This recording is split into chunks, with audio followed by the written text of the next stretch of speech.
ആറന്മുള വിമാനത്താവള പദ്ധതിക്ക് വേണ്ടി KGS കൊടുത്ത ലാൻഡ് ആറന്മുള വിമാനത്താവളം പദ്ധതി നടക്കാതായതോടുകൂടി അവരുടെ ആ ലാൻഡ് സെയില് ക്യാൻസലായി. അവർക്ക് നീ അവിടെ ഭൂമി മറ്റൊരു പ്രോജക്റ്റ് കൊണ്ടുവരുവാൻ ഞങ്ങൾ അനുവദിക്കത്തില്ല. ഞങ്ങളുടെ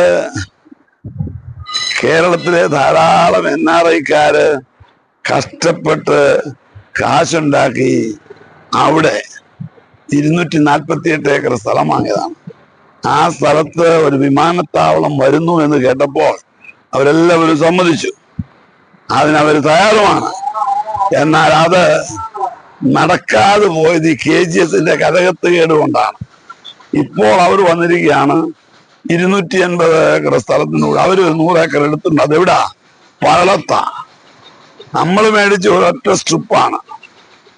ഒരു 4000 അടി നീളത്തിൽ റൺവേ കണ്ടാണ് അവർ വന്നത്. അവർ വന്ന് ചുമ്മാ ഒരു 100 ഏക്കർ സ്ഥലം അവിടെ ഇവിടെ മേടിച്ചെന്നുള്ളത് അവർക്ക് ലാൻഡില്ല. അതുകൊണ്ട് അവർ കൊണ്ടുവന്ന ഈ ഇലക്ട്രോണിസിറ്റി ഒരു തട്ടിപ്പാണ്. അത് നടക്കാൻ പോകുന്നതല്ല. അവിടെ കാശുമില്ല. 5000 കോടി രൂപ ഉണ്ടെന്ന് പറയുന്ന കമ്പനി ആദ്യമേ ഞങ്ങളെ 248 ഏക്കർ മേടിച്ച് ആ പണം ഇതുണ്ട്.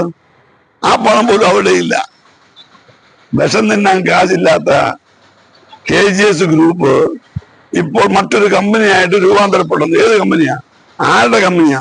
എവിടുത്തെ കമ്പനിയാ?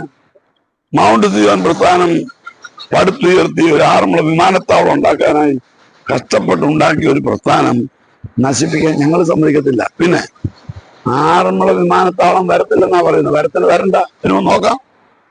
കേരള ഗവൺമെന്റ് ഇതിന്റെ സമയപ്പുറത്ത് ഒരു എയർപോർട്ട് ഉണ്ടാക്കി കഴിയട്ട് അങ്ങനെ ഉണ്ടായ ഒരു സാഹചര്യമായി ഇനി ഒരു എയർപോർട്ട് ഉണ്ടാകത്തുന്നത് കണ്ടാൽ അപ്പോൾ ഈ ലാൻഡിനെ നമ്മൾ കൺവേർട്ട് ചെയ്യാം, എന്തെങ്കിലും ചെയ്യാം.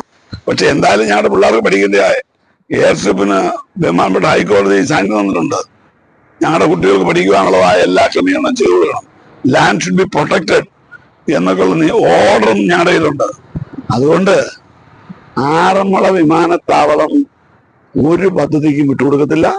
ഞങ്ങൾ ഗവൺമെന്റ് തന്നെ ഈ എയർപോർട്ട് നടത്താൻ വന്ന് മുൻപോട്ട് വന്നാൽ 247 ഏക്കർ സ്ഥലവും ഞങ്ങൾ ഫ്രീ ആയിട്ട് ഗവൺമെന്റ് കൊടുക്കാം. ബാക്കി സ്ഥലം അക്വയർ ചെയ്യാം. ഈ ചെറുവള്ളിലൊക്കെ പോകുന്നതിന്റെ 10-1 പൈസയ്ക്ക് കുറവ് നമുക്ക് ആറന്മുള വിമാനത്താവളം ഉണ്ടാക്കാം. ഇപ്പൊ എല്ലാവർക്കും ആറന്മുള വിമാനത്താവളം വേണം. ആറന്മുള നിവാസികളുടെ ഒരു വലിയ സ്വപ്നമായിട്ട് മാറിയിരിക്കുകയാണ്. നമ്മെ വിട്ടുപോയ നമ്മുടെ ബഹുമാനപ്പെട്ട പ്രിയപ്പെട്ട കടമ്മണ്ട രാമകൃഷ്ണന്റെ ഒരു വലിയ അഭിലാഷമായിരുന്നു ആറന്മുള വിമാനത്താവളം. അതിനുശേഷം വന്ന KC രാജഗോപാൽ അദ്ദേഹം ഇന്നും ദുഃഖിക്കുകയാണ് ഈ പ്രോജക്റ്റ് നടക്കാതെ പോയല്ലോ എന്ന്. അങ്ങനെ ധാരാളം വ്യക്തികളുടെയൊക്കെ താല്പര്യം ഇവിടെ ഉണ്ട്. അതുകൊണ്ട് വിമാനത്താവളമല്ലാത്തൊരു പദ്ധതിക്ക് ഞങ്ങൾ കൈകൊടുക്കത്തില്ല. അത് ഞങ്ങൾ ഗവൺമെന്റിനെയും അറിയിച്ചിട്ടുണ്ട്, ഈ KGSനെ ഞാൻ അറിയിച്ചിട്ടുണ്ട്. Please don't come not other than any project. എയർപോർട്ടിന് വേണ്ടി വാ, എന്ത് സപ്പോർട്ടും ചെയ്യാം എന്നാണ് പറഞ്ഞിരിക്കുന്നത്. അത് മാത്രമേ ഇപ്പം പറയാനുള്ളൂ.